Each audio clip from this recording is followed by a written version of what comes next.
오늘 설교의 제목은 제대로 가야 합니다. 1633년에 우리 이 17세기에 중대한 사건이 하나 일어났습니다. 갈릴레오 갈릴레이라는 사람이 지구를 중심으로 태양을 도는 것이 아니라 태양을 중심으로 지구가 돈다라는 지동설을 펼쳤습니다. 그래서 그는 종교 재판에 회부되었고 그리고 결국은 그냥 그 태양이 지구주위를 돈다는 식으로 그냥 인정을 하고, 그래도 나오면서 했는 말이죠. 그래도 지구는 돈다, 이렇게 표현을 하고, 그로부터 400년이 지난 후에야 로마 교황청에서 공식적으로 지구가 약 400년이죠. 지구가 태양을 중심으로 돈다는 것을 확인해 주었습니다. 이처럼 우리는 믿고 싶은 것을 믿는 경향이 뚜렷합니다. 확증 편향성이다, 그렇게 이야기를 하는데, 내가 이미 믿고 있는 것을, 믿고 싶은 것을 편향되게 계속 그쪽으로만 생각하는 성향들을 이야기합니다. 오늘 본문에서도 나오는 이 이야기들은 이 바리새인들, 또 예수님에게 예수님이 누구인가에 대해서 요한에게 사람을 보내고 또 어쨌든지 간에 표적을 보고도 예수님을 믿고 싶어하지 않는 이 사람들에 대한 이야기들에 대해서 예수님께서 이 사람들의 생각들이 과연 어떤 결과를 불러일으키는지에 대해서 말씀하시는 장면이 나오고 있습니다.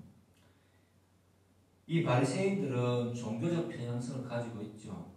예수님께 대해서 예수님이 이미 전제를 정해놨어요. 예수님은 메시아가 절대 아니다.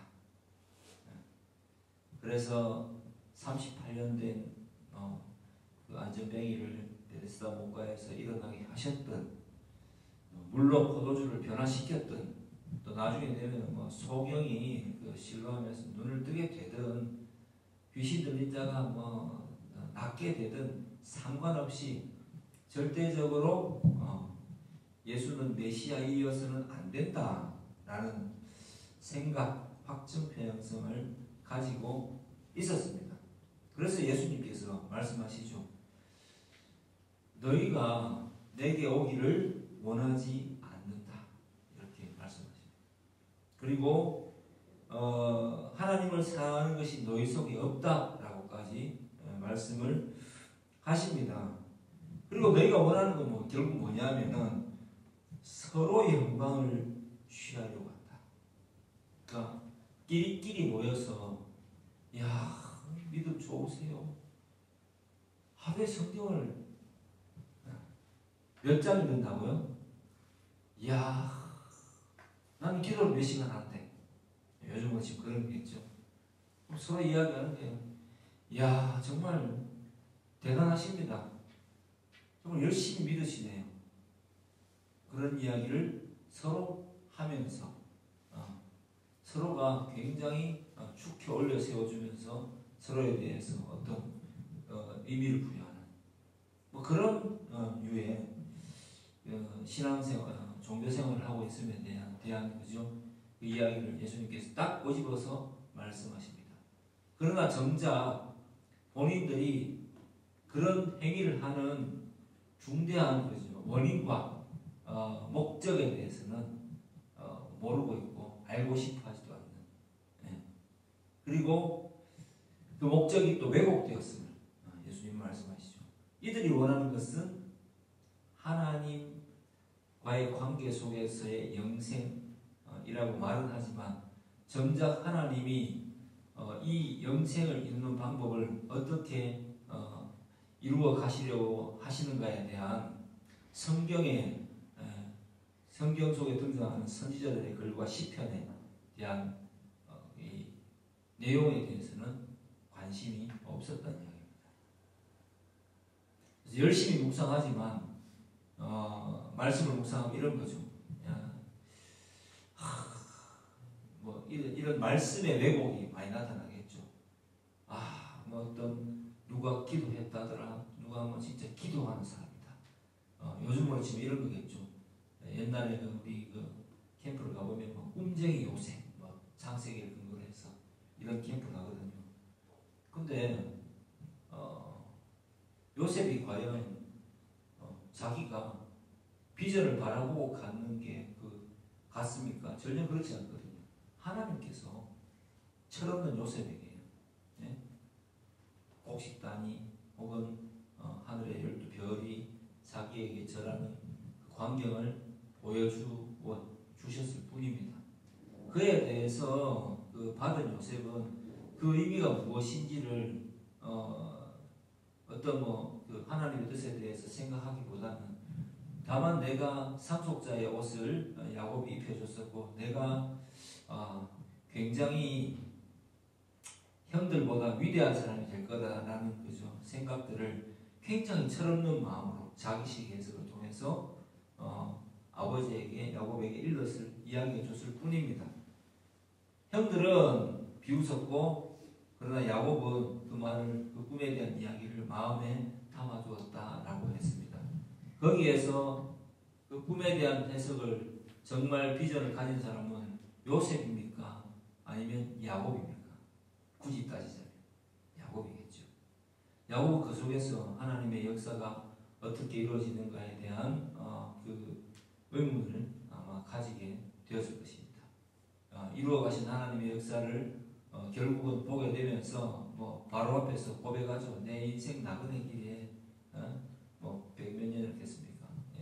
그렇게만 이야기하면서 자신의 걸어왔던 여정에 대해서 하나님 인도하셨음을 밝힌 장면에서 결코 그 요셉의 꿈은 요셉이 꾼 게 아니라 하나님께서 꾸게 하셨고 그리고 그 꿈에 대한 비전, 그 꿈속에 나타난 비전에 대한 생각은 야곱이 가지고 있었음을 알 수가 있습니다.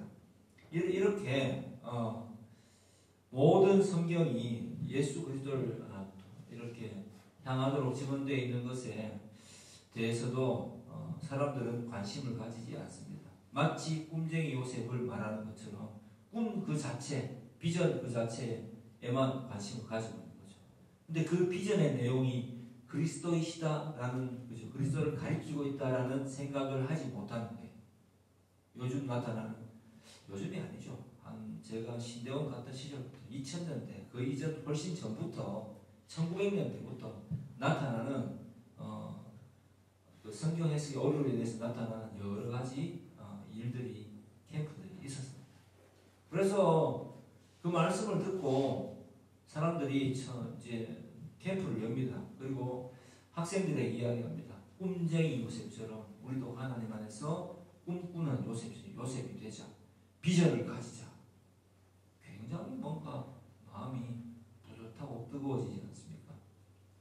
그래서 막 애들이 열렬히 그 생각을 가지고 하나님 선교사라고 하겠습니다. 비전을 품고 하나님 저의 비전은 무엇입니까? 이렇게 기도하고 그렇게 했단 말입니다. 그럼 그거는 도대체 어떻게 봐야 될까요? 신앙적으로. 그걸 잘 됐다고 봐야 될까요? 잘못됐다고 봐야 될까요? 그 상황을 통해서 물론 하나님은 당신의 선택하신 백성을 어떤 그릇된 성경 해석 속에서도 그 사람이 품었던 마음에 대해서 하나님의 은혜를 주셨다면 바른 길로 인도를 하십니다만은 그 모임에서 그 하나님의 인도를 받지 못하는 사람들은 기독교를 어떤 식으로 오해하게 될까요? 어디 가나 내 비전을 가질 수 있다면, 나의 목적을 이룰 수 있다면 내가 여러 길 중에서 누구를 택했다? 기독교라는 종교를 택했고 예수라는 인물을 선택했을 뿐이 것이 되게 됩니다. 바로 이 바리새인들의 생각들이 그와 같았다고 볼 수 있습니다. 본질이 무엇인가? 구약에 있는 이 성경이라고 이야기하는 것은 구약이겠죠. 이 성경의 선지자들의 글과 시편이 가리키고 있는 그 누군가에 대한 관심보다는 그냥 그 속에서 자기들의 생각과 부합되는 것을 열심히 찾았을 뿐인 것입니다. 그런 비슷한 예가 오늘날에도 유튜브에 보면 하나씩 일어나고 있어요. 혹시 지구 평평설을 주장하는 그 사람들 아십니까?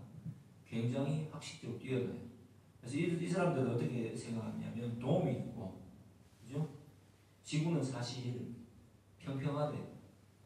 그리고 북극이 중간에 있고 남극은 얼음벽으로 둘러싸인, 원반으로 둘러싸인 이 원반, 여기가 북극이면 원반으로 둘러싸인 얼음벽이 있는데 돔처럼 되어 있어서 그 속에서 왔다 갔다 하는 것인데 그 다른 증거들은 조작된 것이다.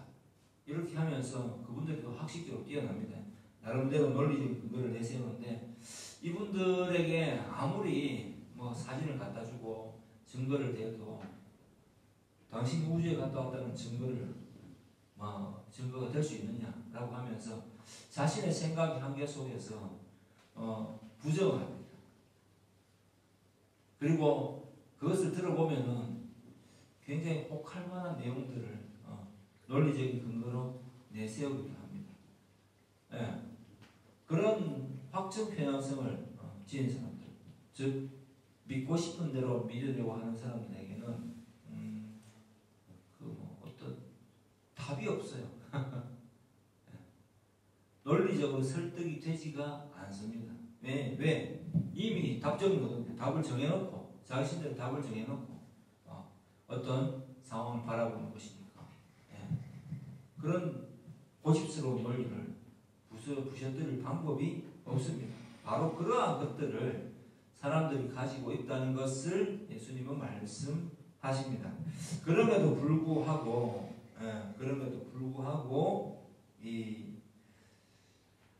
이들에게 대해서 구원하려고 왔다라고 말씀을 전해주시고 또 이들에게 이런 말씀하시는 것 자체가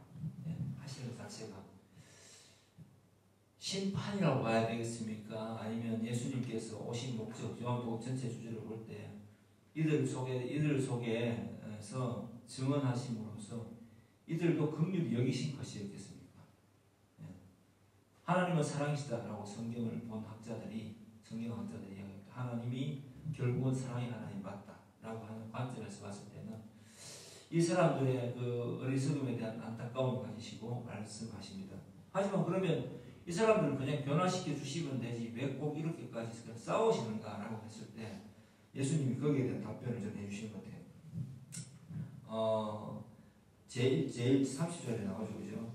내가 아무것도 스스로 할 수 없다. 듣는 대로 심판하고 내 뜻대로 아니라 나를 보내시니 뜻대로 하려 한다.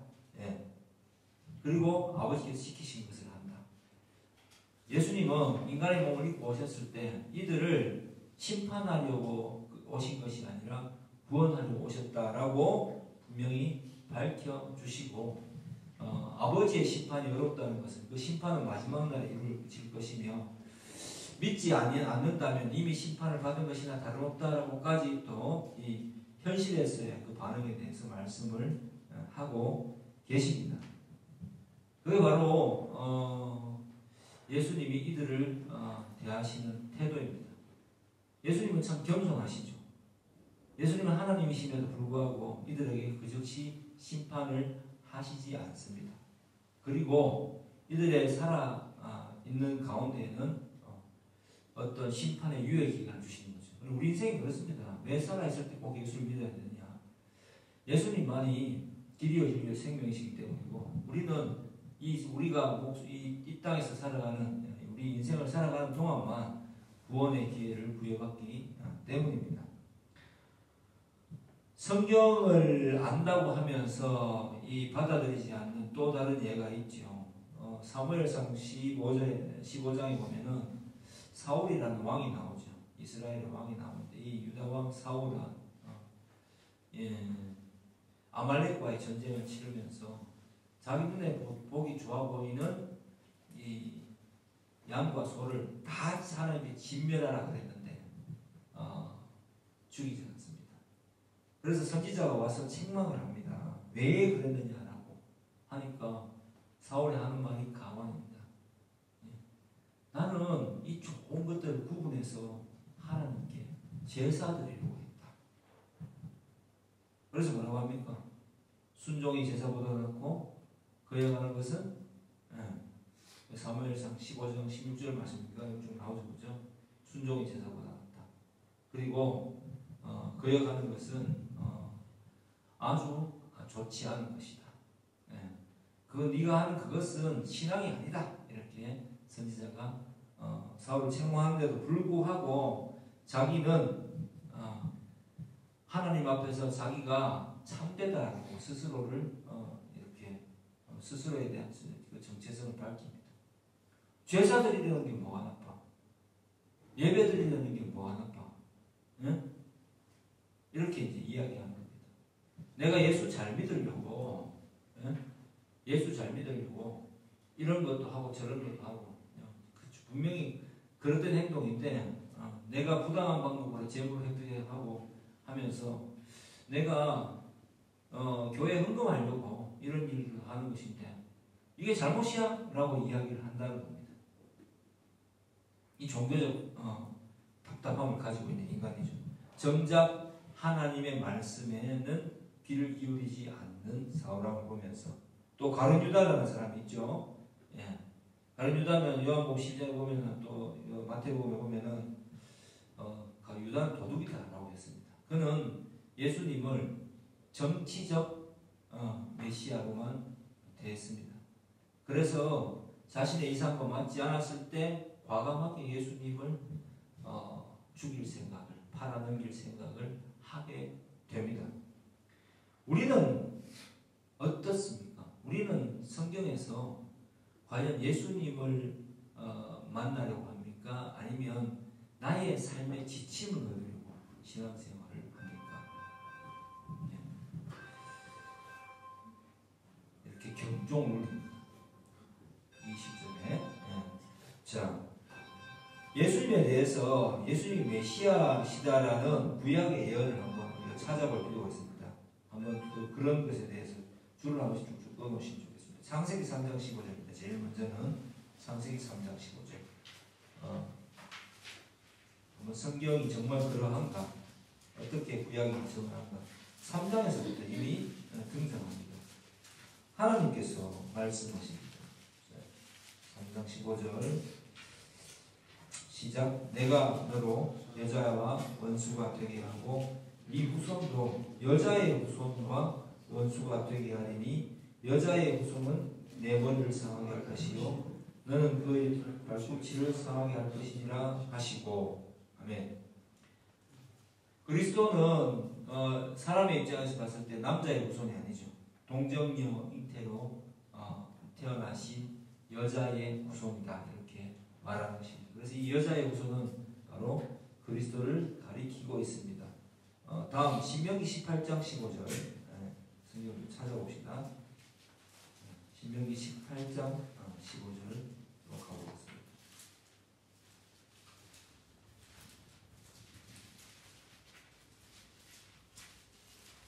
한번 읽어보겠습니다. 시작. 내 하나님 여호와께서 너희 가운데 내 형제 중에서 너를 위하여 나와 같은 선지자 하나를 일으키시리니 너희는 그의 말을 들을지니라. 아멘. 아까 예수님 뭐라고 했습니까? 마지막에 요한복음 5장에서 모세가 나한테 대해서 이야기했다고 하셨죠, 그죠? 예. 근데 모세가 바라보는 것을 너희가 바라는 모세가 너희를 심판할 것이다. 이게 바로 이 말씀 그것입니다. 예. 선지자를 일으킬 것인데 이 선지자가 나와 같은 선지자가 하나를 일으키신다. 이게 바로 예수 그리스도를 가리키고 있습니다. 또 이사야에는 이제 많은 글들이 등장하죠. 이사야 7장 14절.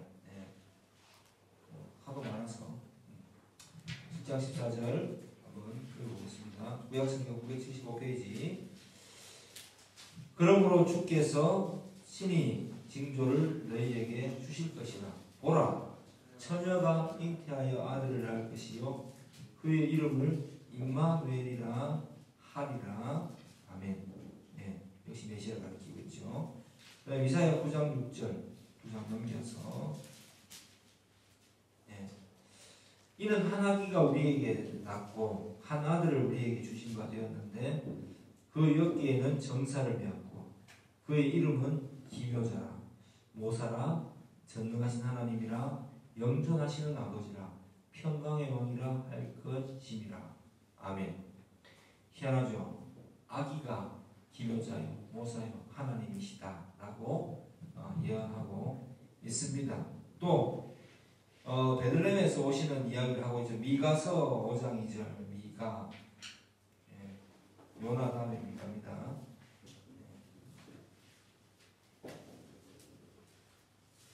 미가서 5장 2절 시작.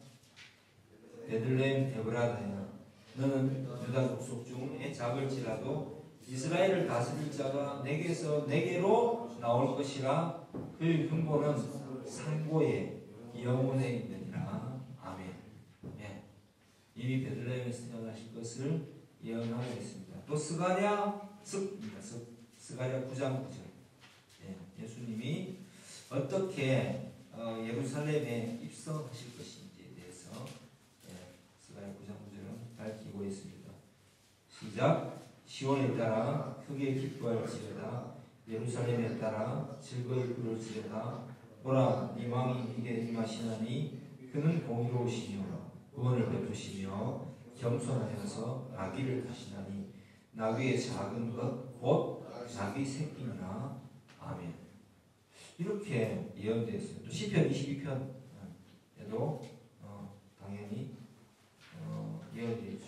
우리 많이 부르는 찬양인데 시편 22편 너는 내 아들이라.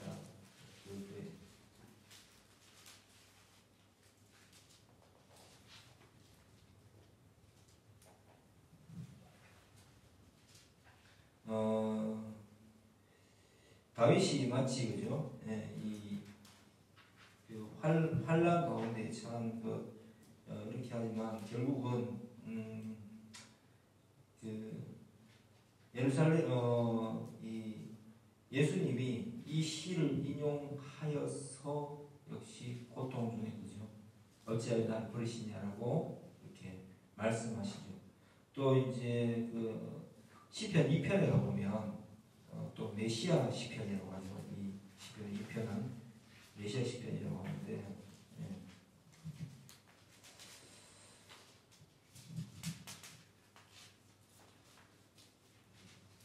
또 다양하게 나오죠. 우리가 그들의 맹 것을 하늘에 계신 이가 웃으시며 주께서 그들을 비웃으시로다 뭐 이렇게 쭉쭉쭉쭉 나오면서 내가 나의 왕을 내 거룩한 산 시온에 세웠다 하시리로다. 내가 이게 이제 너는 내 아들이라죠. 내가 여호와의 명령을 전하노라. 여호와께서 내게 이르시되 너는 내 아들이라. 오늘 내가 너를 낳았도다. 내게 구하라. 뭐 쭉쭉쭉쭉 이렇게 내가 철장으로 그들을 깨뜨리며 질그까지 구수리로 하시리라.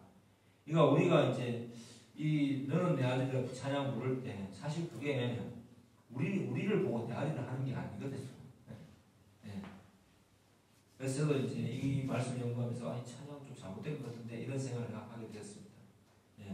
예수 그리스도가 하나님의 아들이시라는 이야기입니다. 그죠? 예표하고 있는 뜻이죠. 이게 사도행전 13장 33절에 한번 가보시면 사도행전 13장 33절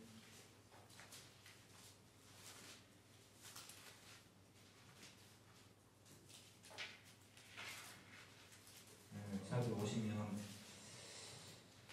곧 하나님이 예수를 일으키사 우리 자녀들에게 이 약속을 이루게 하셨다 함이라. 10편 둘째 편에 기록된 바와 같이 너는 내 아들이라. 오늘 너를 낳았다 하셨고 하나님께서 죽은 자 가운데서 그를 일으키사 다시 썩음을 당하지 않게 하신다. 이렇게 바울이 안디옥에서 비시디아 안디옥에서 바울 바나바가 전도하면서 이렇게 말씀을 증거하고 시편을 인용하고 있습니다.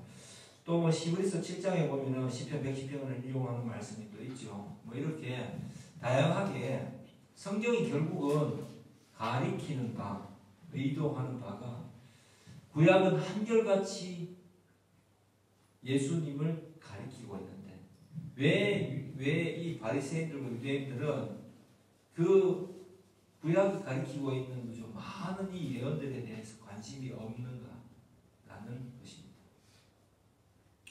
그래서 예수님께서 이들에게 너희가 하나님께로부터 온 영광을 구하지 않는다라고 말씀하십니다. 자, 오늘 본문을 좀 상세하게 한번 살펴보았습니다. 어떻습니까, 여러분?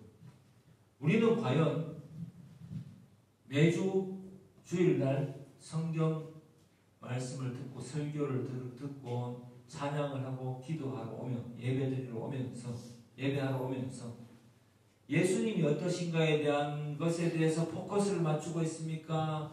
아니면 어떻게든 예수님을 이렇게 이야기하면 또 돌을 들고 달아드는 그런 사람이 될 수 있습니다. 어떻게든 예수님을 이용해서 나의 목적을 이루기 위해서 오셨습니다. 예수님이 왕되심에 대한 관심이 큽니까? 내가 그 왕의 권세를 가진 예수님을 이용해서 나의 꿈을 이루는데 더 큰 관심이 있습니까? 두 개는 잘 구분되지 않아요. 네, 신앙이란 이름으로 포장하면 되거든요. 그런데 예수님께서 그런 사람들에 대해서 분명히 지금 말씀하시죠. 너희가 서로 영광을 취하는데 서로 영광을 취하기 위해서 내게로 오지는 않는도다. 그런 행동에 대해서 너희에게 비판할 자가 있는데 그가 바로 모세다. 너희가 말하는 바 모세다라고 비판을 하십니다. 자, 우리 오늘 본문 속에서 제대로 봐야 합니다라는 제가 설명을 붙였습니다. 뭘 제대로 봐야 되겠습니까? 성경은 결국 예수 그리스도를 가리키고 있고 신약은 결국 다시 오실 심판주이시며 생명의 주님이신 예수님을 재림주를 또한 가리키고 있습니다. 우리는 여기에 존재론적으로 포커스를 좀 맞춰야 됩니다. 내가 존재하는 이유, 존재론적인 이런 거지. 내가 이 땅에 존재하는 이유는 주님께서 나를 선택하셨고 나를 이 땅에 세상의 빛과 소금이 되게 하기 위해서 나의 삶을 통해서 하나님의 살아계심을 드러내게 하기 위해서 이 땅에 보내신 것이다 라는 데 포커스를 먼저 맞춰야 됩니다.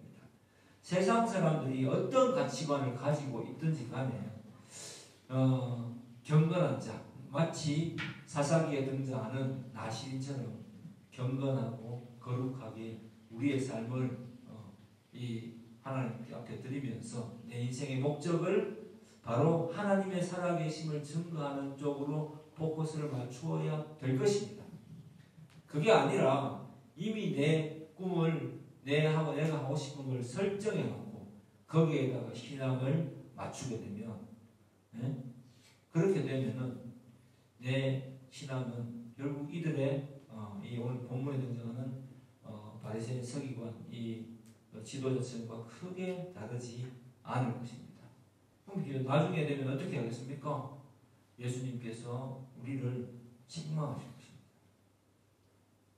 그리고 자칫 잘못하면 내가 예수님께 깊은 관심을 가지지 않은 그 대가는 뭐냐 하면은 그 자체로 이미 좋지 않은 인생을 살아갈 것이며 마지막 날에 설사 이것을 깨달아서 그죠 구원받은 그 한편 강도의 예시처럼 그렇게 하면 내가 되지 않겠나 하지만 그것조차도 주님이 허락하셔야 되는 거지 내가 원하는 대로 되지는 않습니다.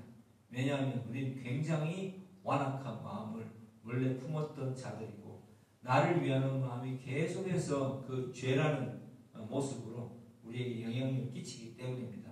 그래서 우리는 오늘 말씀을 들을 때에 내가 과연 어떤 모습인가 분명히 살펴야 될 것입니다.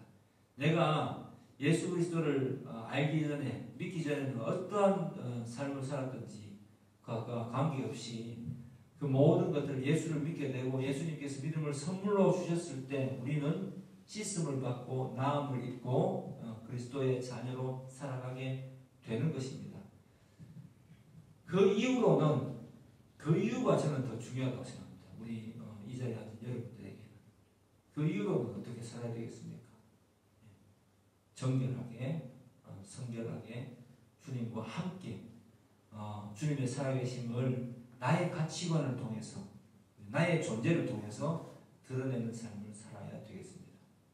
그러한 일을 하는 데 있어서 직업이 여러 번 바뀔 수도 있을 것이고, 그죠? 살아가는 데가 바뀔 수도 있을 것입니다만, 만약 내가 존재론적인 목적을, 존재론적 목적, 하나님의 자녀답게 살아가는 것을 목적으로 한다면, 사실 우리의 삶은 일주일을 돌아볼 때마다 행복으로 가득 찰 수가 있을 것입니다. 만약에 제가 어떤 꿈을 설정해 놔두고 존재론적 목적이 아니라 다른 꿈을 설정해 놓고 만약 살았다면 전도하는 것이 기쁨이 되겠습니까? 내 돈 써가면서 내 시간을 뺏겨가면서, 그죠? 나를 위해서 살지 못하고 그 사람 때문에 내 시간을 뺏기고 그 사람에게 어떤 영향력을 끼치기 위해서 내가 고민해야 되는 이 삶이 과연 행복할 수 있을까요? 굉장한 부담으로 다가갈 것입니다. 그러니까 사랑이 아니라 역할에 빠지면 그 사랑은 사랑이 되지 않고 이미 어떤 나의 존재에 대한 내 스스로의 기대감 때문에 일어나는, 이 말이 어렵습니까? 제가 하면서도 좀 어려운 것 같네요. 어떤 좀 맞는 것 같은데 좀 찝찝한 그런 것들을 가질 겁니다. 사랑하면 그냥 사랑하는 거잖아요. 모든 걸 주고 싶고 모든 걸 하고 싶고, 그리스도께서 우리에게 그런 사랑을 하셨잖아요. 내가 어떤 것을 해준다고 생각하지 않고 그냥 하고 싶어서 하게 되는 거잖아요. 그리고 그것은 전혀 우리에게 부담으로 다가오지 않잖아요. 좋아서 한다니까요. 그처럼 예수님의 사랑이 우리 안에 임하시면 우리가 그냥 좋아서 아마 하게 될 겁니다. 그렇게 사는 것이 좋을 거예요. 주를 위해서 전도하는 것이 기쁠 것입니다. 핍박을 받는데 님 그런 이야기 자꾸 만난 대사도 이렇게 하는데도 불구하고 그럼에도 불구하고 그 사람이 뭔가 이렇게 동공이 흔들린다든지 내 이야기 때문에 고민을 하는 눈치가 보이면 그래도 내가 바른 복음을 전한 것에 대해서 기뻐하게 될 것입니다. 그리고 그 사람이 나를 어떤 경우에 멀리 한다 하더라도 주님께서 나의 삶을 인도하신다는 그죠? 오랜 그 만남 이후에 벌어지는 일들에 대한 이야기입니다. 처음부터 처음 만났는데 예수 믿으세요 하는데 안 믿는다고 해갖고 나를 배척한다고 해갖고 난 오늘 상처받아서 나는 그렇지만 기뻐, 이런 이야기가 아니라 내가 오랜 기간 동안 전도하고 잘해주고 내 어떤 그 시간을 내서 그 사람을 케어하고 이렇게 해줬는데 어떤 사람이 나에 대해서 만약에 비난하고 받아들이지 않는다면 내 인생이 내 자체의 존재 어떤 느낌으로 봤을 때는 굉장히 허무하다고 느낄 수 있겠지만은 주님께서 그것에 대해서 잘했다고 칭찬하신다면, 그죠? 네 인생이 헛되지 않았다. 그리고 그 경험은 다음 경험으로 나아가기 위한 어떤 귀한 시금석이 될 것이다 라고 인정해 주신다면 그 자체로 우리의 삶이 의미가 있고 축복된 삶이 아니겠습니까? 그래서 여러분, 우리는 성경을 통해서, 말씀을 통해서 다시 오실 주님을 사모해야 되고요.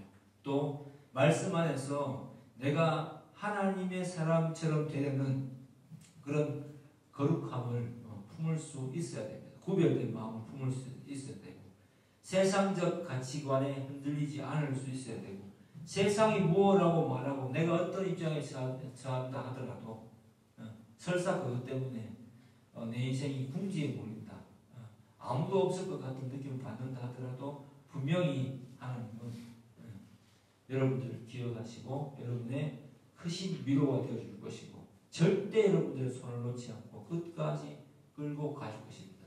그래서 그 끌고 가시는 하나님의 손길을 여러분들이 매일 발견할수록 우리가 늘 예배전에 하듯이 내 일주일 동안에 가장 의미 있는 순간, 가장 재미있는 순간이 아마 그 순간이 될 것입니다. 비난받고 혹은 받아들이지 못하는 순간을 경험했음에도 불구하고 역설적이게도 돌이켜보면 역시 하나님이 함께 계시기 때문에 내가 다 잃은 것 같은데 그래도 잘 사는 것 같고, 그래도 내가 하나님 편에 서서 있고 하나님께서 나와 함께 하시기 때문에 내가 이런 일을 하는 것이라는 그 생각 때문에 나의 존재에 대한 각인이죠. 나의 정체성에 대한 분명한 답 때문에 기뻐할 수 있는 그런 삶을 살아갈 수 있게 될 것입니다. 사실 인간은 자기 정체에 대해서 가장 궁금해하거든요. 철학이 그렇게 나오고 심리학이 그렇게 나오지 않습니까? 자기에 대해서 되게 궁금해요.